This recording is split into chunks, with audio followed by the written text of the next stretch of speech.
السلام علیکم ویورز، ہمارے چینل پر خوش آمدید۔ رات کا اندھیرا گہرا ہو چلا تھا۔ گھڑی 12 بجا رہی تھی، لیکن میں ابھی تک بالکنی میں کھڑی اپنی قسمت پر حیران تھی۔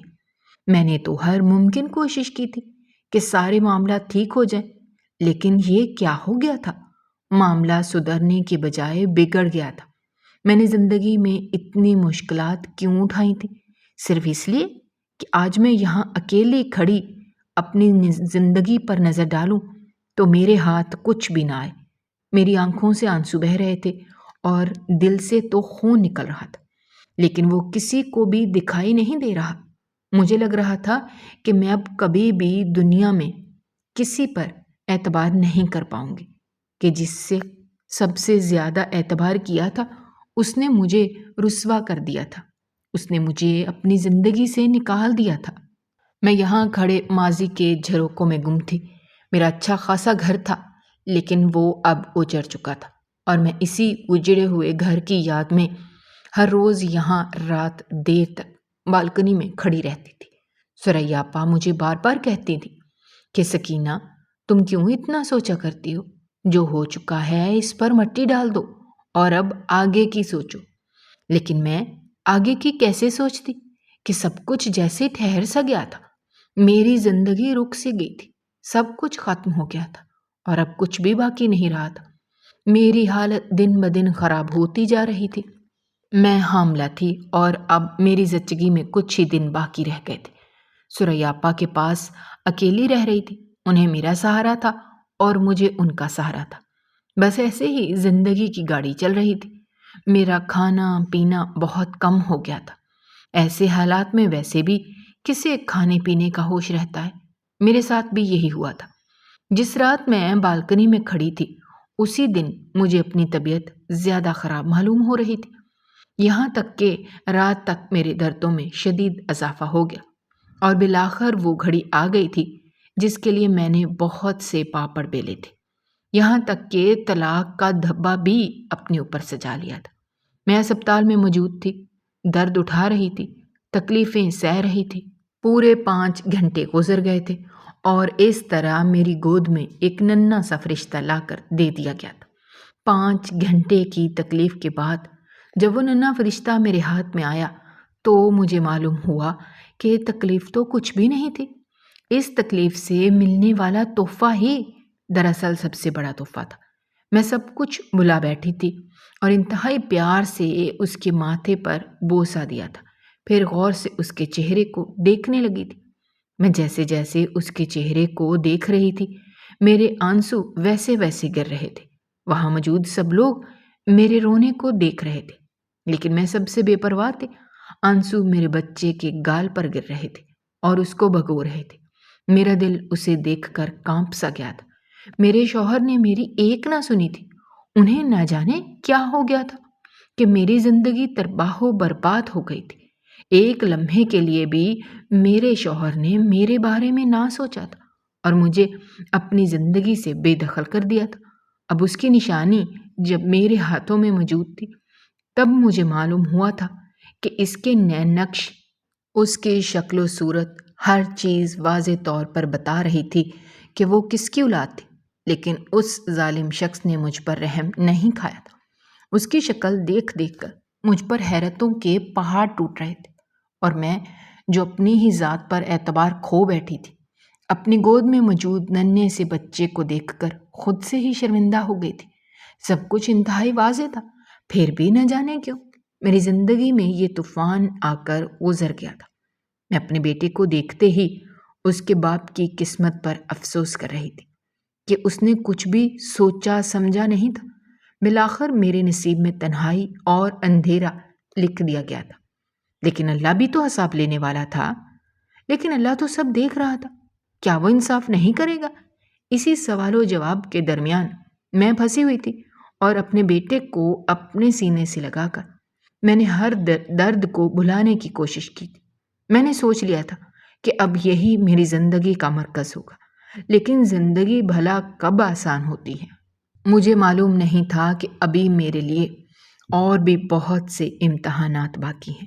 میرا نام سکینہ ہے اور میں ایک یتیم لڑکی ہوں۔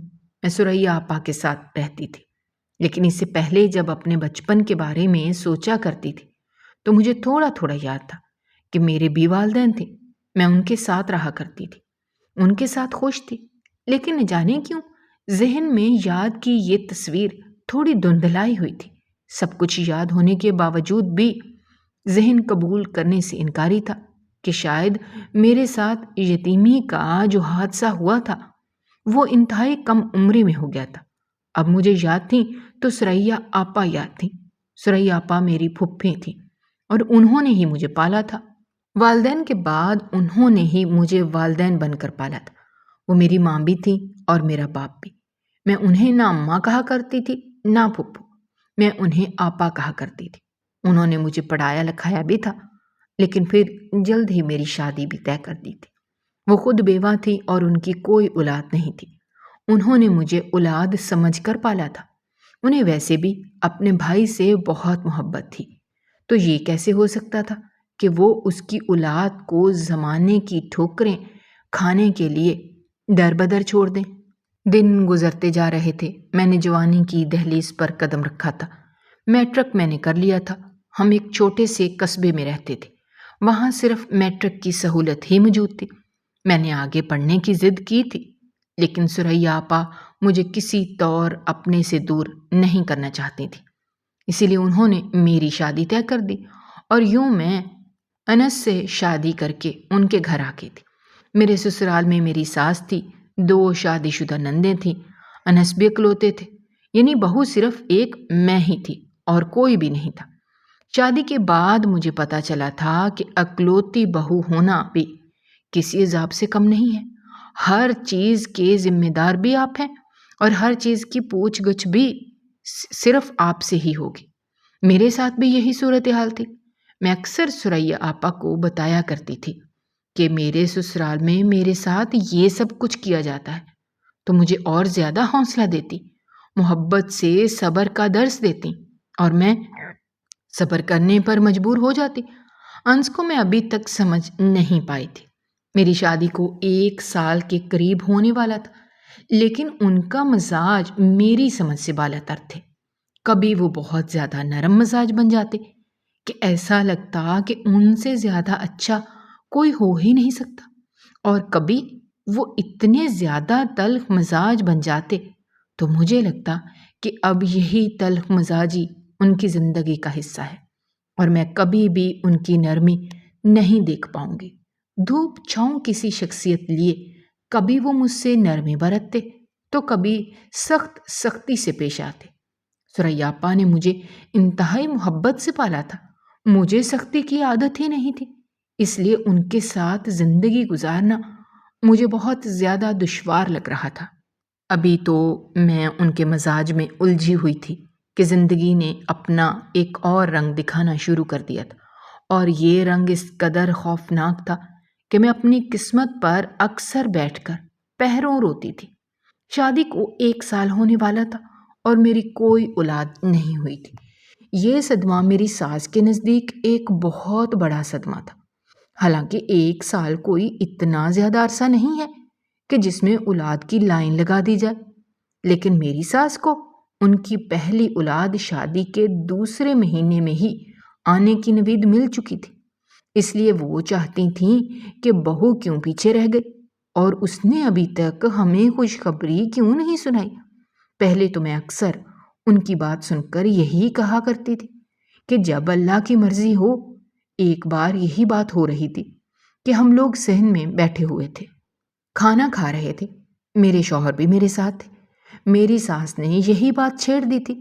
مجھے پہلے تو بہت عجیب لگتا تھا کہ یہ اپنے بیٹے کا لحاظ نہیں کرتی اور جو منہ میں آتا ہے وہ بولتی رہتی ہیں، لیکن جیسے ہی ان کی باتوں کا رخ میری طرف ہوا کہ سکینہ، تم نے ابھی تک ہمیں خوشخبری نہیں سنائی، اب تو تم سے بہت مایوس ہو گئے ہیں، تب میرے صبر کا پیمانہ لبریز ہو گیا تھا۔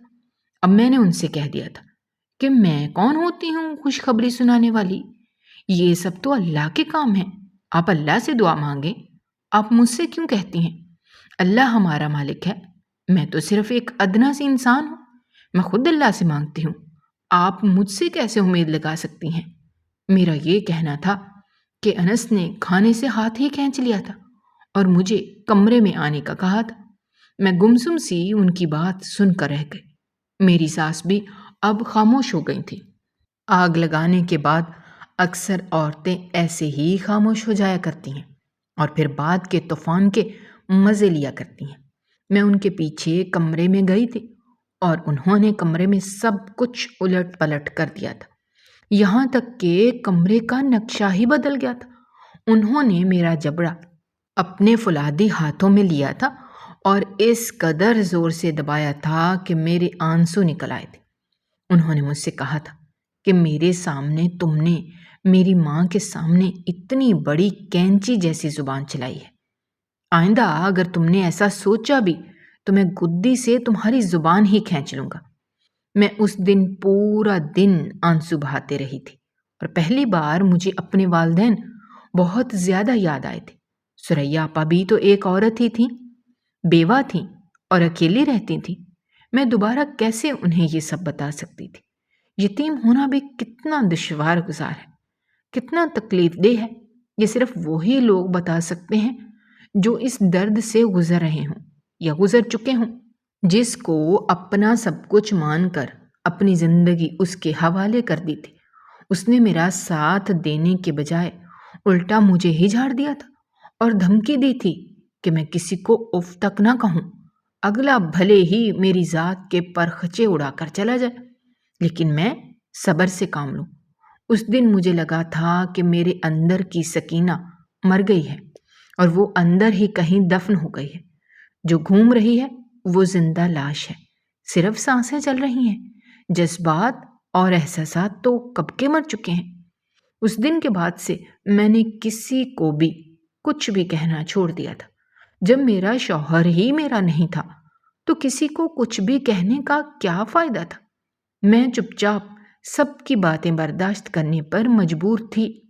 میں نے ثریا آپا سے اس بات کا ذکر کیا تھا تو انہوں نے مجھے بتایا تھا کہ 1 سال کے بعد تمہیں ڈاکٹر کو ضرور چیک اپ کروانا چاہیے، کیا پتہ کچھ مسئلہ ہو، معمولی سے علاج سے سب کچھ ٹھیک ہو جائے۔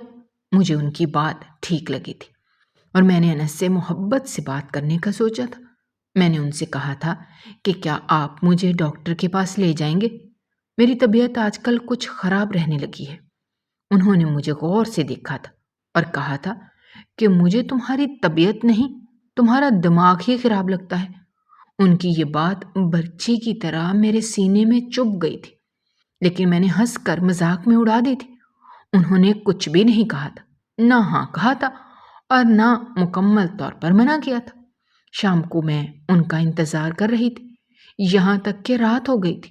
رات کے 9 بجے انہوں نے مجھے اپنے ساتھ ڈاکٹر کے پاس چلنے کے لیے کہا تھا۔ میں ان کی شخصیت کے ان عجیب سے رنگوں میں الجھ کر رہ گئی تھی لیکن چپ چاپ ان کے پیچھے چل دی تھی۔ وہ مجھے ایک لیڈی ڈاکٹر کے پاس لے آئے تھے۔ وہ باہر بیٹھے میرا انتظار کر رہے تھے اور میں نے آنسوؤں کے ساتھ لیڈی ڈاکٹر کو بتا دیا تھا۔ اس نے مجھے تسلی دی تھی اور کہا تھا کہ کچھ ضروری ٹیسٹ کرنے ہوں گے، اس کے بعد ہی میں کچھ دوائیاں دے سکتی ہوں۔ میں نے انہیں کہہ دیا تھا کہ آپ ٹیسٹ لکھ کر دے دیں، میں جب دوبارہ آپ کے پاس آؤں گی تو رپورٹ لے کر آؤں گی۔ میں انس کو کچھ بھی نہیں بتا سکتی تھی کیونکہ میں اپنی طبیعت خرابی کا بہانہ کر کے آئی تھی۔ اگر میں کچھ اور کہتی تو پھر وہ مجھے کبھی بھی یہاں نہ لے آتے اور اب میں کوئی خطرہ مول نہیں لینا چاہتی تھی۔ میں گھر واپس آ گئی تھی۔ انس نے مجھ سے کچھ بھی نہیں پوچھا تھا، نہ میں نے انہیں کچھ بتایا تھا۔ 2 دن بعد میں نے انس سے کہا تھا کہ میں ثریا آپا سے ملنا چاہتی ہوں۔ پہلی بار انہوں نے میری بات بغیر کسی بحث کے مان لی تھی اور یوں میں ان کے پاس آ گئی تھی۔ وہاں سے میں ان کے ساتھ ٹیسٹ کروانے گئی تھی اور اب شدت سے رپورٹ کا انتظار کر رہی تھی۔ میں نے ثریا آپا سے کہہ دیا تھا کہ وہ میری رپورٹس ریسیو کر لیں، میں انہی سے فون پر پوچھ لوں گی۔ انہوں نے ایسا ہی کیا تھا۔ جس دن رپورٹ آنے والی تھی اس دن نہ صرف مصلے پر میں نے آدھا دن گزارا تھا بلکہ دل ہی دل میں یہ دعا بھی مسلسل کر رہی تھی کہ سب کچھ بالکل ٹھیک آئے اور کچھ بھی غلط نہ ہو۔ میری دعا قبول ہو گئی تھی۔ سریا آپا نے مجھے فون کر کے بتایا تھا کہ سکینہ تمہاری رپورٹیں میں اٹھا کر ڈاکٹر کے پاس گئی تھی۔ انہوں نے ساری رپورٹ دیکھ کر کہا تھا کہ سکینہ میں کوئی بھی مسئلہ نہیں ہے، بس اللہ کی طرف سے دیر ہے۔ انہوں نے ایک اور بات بھی کہی ہے کہ ان کے شوہر کو بھی اپنے سارے ٹیسٹ کروانے چاہیے۔ یہ سنتے ہی میرے چہرے پر پسینے آنے لگے تھے۔ وہ خوشی جو یہ خبر سن کر پیدا ہوئی تھی کہ میں بالکل ٹھیک ہوں اور میرے ماں بننے میں کوئی بھی رکاوٹ نہیں ہے۔ دوسرے ہی لمحے ڈاکٹر کی دوسری نصیحت جب سنی تھی تو میری ساری خوشی پانی میں مل گئی تھی۔ اب یہ الگ دشوار گزار مرحلہ تھا، مجھے انس کو بتانا تھا، اور اس کے لیے میں کسی اچھے دن کا انتظار کر رہی تھی، کسی ایسے موقع کی تلاش میں تھی کہ جب ان کا موڈ بہت زیادہ اچھا ہو، ان کا مزاج بہتر ہو، تب میں ان سے یہ بات کروں اور انہیں سب کچھ حقیقت بتا دوں۔ میں نے خود کو ہر قسم کے رد عمل کے لیے تیار کر لیا تھا، لیکن مجھے کیا پتا تھا کہ ان کا رد عمل اس قدر شدید اور عجیب و غریب ہوگا کہ میں خود سے نظریں بھی نہیں ملا پاؤں گی۔ میری شادی کو اب 1.5 سال سے زیادہ عرصہ ہو چکا تھا، اور اس دوران میری ساس کے طعنے بڑھتے چلے جا رہے تھے، یہاں تک کہ ایک دن میری 2 شادی شدہ نندوں کے ساتھ سر جوڑے وہ کوئی باتیں کر رہی تھی۔ جب میں وہاں پہنچی تو وہ اچانک سے خاموش ہو گئیں، لیکن میں نے ان کے ہاتھ میں موجود تصویریں دیکھ لی تھیں۔ یہ تمام تصویریں لڑکیوں کی تصویریں تھیں، بالکل ویسے ہی جیسے رشتے کے وقت لڑکیوں کی تصویریں دی جاتی ہیں۔ میں نے حیرانی سے ان سے پوچھ لیا تھا۔ تب میری ایک شادی شدہ نند نے میری طرف حقیر نگاہوں سے دیکھا تھا اور مجھ سے کہا تھا کہ ہمارے بھائی کو وارث کی ضرورت ہے، اور اس کے وارث کی یہ خواہش پوری کرنے کے لیے ہم اس کی دوسری شادی کروا رہے ہیں۔ یہ سنتے ہی میرے اوسان خطا ہو گئے تھے اور میں نے پھٹی پھٹی نگاہوں سے ان کی طرف دیکھا تھا۔ انس بھی اس دوران آ چکے تھے اور انہوں نے بھی سب سن لیا تھا۔ میں روتی ہوئی وہاں سے اپنے کمرے میں چلی آئی تھی۔ انس میرے پیچھے آئے تھے اور ایسا پہلی بار ہوا تھا۔ تم کیوں رو رہی ہو؟ ایسا کچھ بھی نہیں ہوگا، فکر نہ کرو۔ عجیب لٹھ مار سے انداز میں انہوں نے مجھے تسلی دی تھی، لیکن میں ان کی بیوی تھی، ان کی ماں اور بہنیں ان کی دوسری شادی کروا رہی تھیں، اور وہ مجھے خاموش ہونے کا کہہ رہے تھے۔ اسی دن میرے صبر کا پیمانہ لبریز ہو گیا تھا۔